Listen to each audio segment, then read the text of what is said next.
Hi everyone! Welcome to Artsonia's After School Art Club. Today we have a fun art project from Bridget McDermott, an art teacher from Virginia. Hope you enjoy the video and don't forget to have your artwork uploaded to your Artsonia gallery.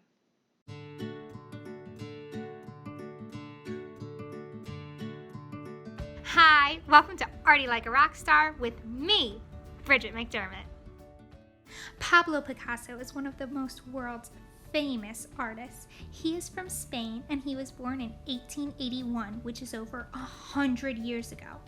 And because you'll probably ask, he died at the age of 91. He is known as one of the world's most greatest artists because he was a child prodigy. He painted this painting of his mother at a very young age, and he went to art school, a famous art school, at only age of 14, which many don't go until much later. But he wanted to create a different style of art, something different that nobody else was doing. And so Cubism was born. Cubism is where you take an image and you break it up into different pieces and sections, and then you reorganize it. So many of his portraits have eyeballs that look like they're looking at you from the front and from the side. They're colorful, crazier colors than you'd ever see on a normal person. But it's to show the highlights and the shadows. We are going to create our own today. We are going to need a messy mat to keep our table clean, a piece of paper, as well as a pencil and a Sharpie. I would recommend not using a super skinny, but otherwise anyone will do. We're going to start by having our paper vertically, meaning up and down. We're going to start with a head shape, an oval. It should take up most of our paper. We do want room for our neck and shoulders, but I practice with my finger and I'm gonna go straight on in. You may start with a pencil if you wish, so that if you mess up, you can easily erase. 2 vertical lines for your neck on either side of the head, and then some lines for the shoulders slumping down. I'm gonna do a U shape to connect my neck for the collar of my shirt. Now I'm gonna work by doing my nose and my lips. I'm drawing a line down the center. And then as I get to the middle, I bump out for my nose, 2 little bumps for my lips, and straight down to my chin. You may want to practice this a few times with your finger. Now I'm going to go on to the eyes. Picasso didn't always have his eyes exactly next to each other, so I'm going to have mine one going in the exact spot with a rainbow and a smile. It's kind of a football shape, my circle, and then my dot for my pupil in the middle. I like to color mine in and give a little glimmer. For my other eye, I'm going to do a side view, which means I'm going to do a sideways V. And then for the iris, I'm going to do the letter O. It's almost like an ice cream cone. Don't forget that pupil, and I leave a little white space for my glimmer. This time I'm adding some eyelashes on the top. I'm going to do the curve for the nostril of my nose like the letter C, and I'm going to make my lips almost like a heart or a V and then connect the inside. Because he does his a little wacky, I gave an extra smile and an ear.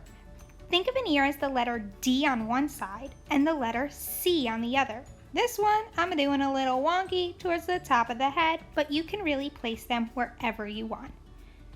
Now it's time for some hairdos. I'm going to do a ponytail this time. I'm going to show you 2 more ways that you can do your Picasso portrait. Remember, you can pause the video at any time. This time, I'm going to do my portrait horizontally, but everything else is pretty much the same. I changed my nose direction and my lip direction, did my eyes a little differently, and added some eyebrows and shorter hair. Now with this vertical one, I'm doing some extra details, as you will see, with my little hat on top. Now it's time for color. I'm going to show you 2 different ways. First, I'm going to show you doing watercolor paints that you'll need a watercolors, paintbrush, and a water cup. Next, I'll show you markers if you don't have watercolor paints. I like to start with the lightest color first, and Picasso really enjoyed adding color all over his portraits. So I started with the yellow, and I'm just placing them in numerous spots all over my face, and then I moved to orange. You'll notice how I have my colors lined up in my tray. This helps so that the colors blend nicely together as they overlap. I let them overlap on top of each other as I paint, and I go from one to the other. So I have yellow, then orange, then red. It's hard to see, but it's purple, blue. I also have a turquoise and then a green. And I continue to layer the colors. I let them overlap into each other, fill in any white spaces. I do leave the white part of my eyes white though. Everything else gets painted. I am now going to work backwards from the green to the yellow to do my background. I try not to have the colors right next to each other. As I paint, you will notice when I clean my brush, I wipe it on the lip of the cup. This is so it does not drip or pool all over my paper. Now I'm getting close to blue, so I'm going to have to change. And I just let them mix. I add little speckles as I go in other spaces to fill in any white spots.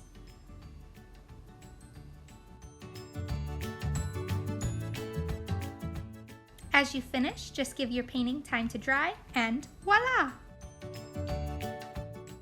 Next up, I'm going to show you using markers. I'm just using washable Crayola markers of various colors, the standard set and the bolts. I do it in the same sort of way. I layer the colors, I let them overlap. I start with those lighter color yellows so that they do not mix and bleed onto the tip of it. I sprinkle little colors in any little white spots, and I am going to show you an extra way to let these colors blend together if you want to do it at the end. With this one, I'm going to do my background a little differently. I'm just going to add a pattern.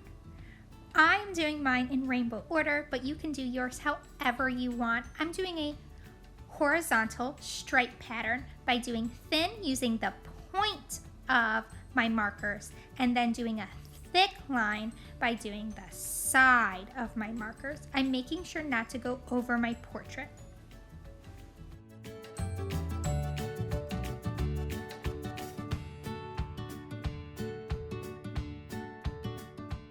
As you finish, you can leave yours just like this and be done, or take it a step further by getting a water cup and a paintbrush to help blend those markers together. By adding the water, the colors of the markers will start to bleed together. And so it will help them blend and fill in any extra white spaces you may have. So I'm going to do that over top of my whole portrait. I'm careful not to get it on my background though. Go from light colors to dark colors.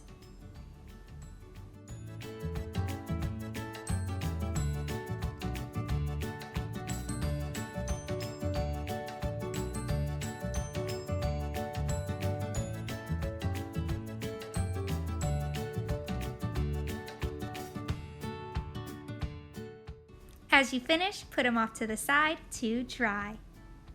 There you have your Picasso portraits.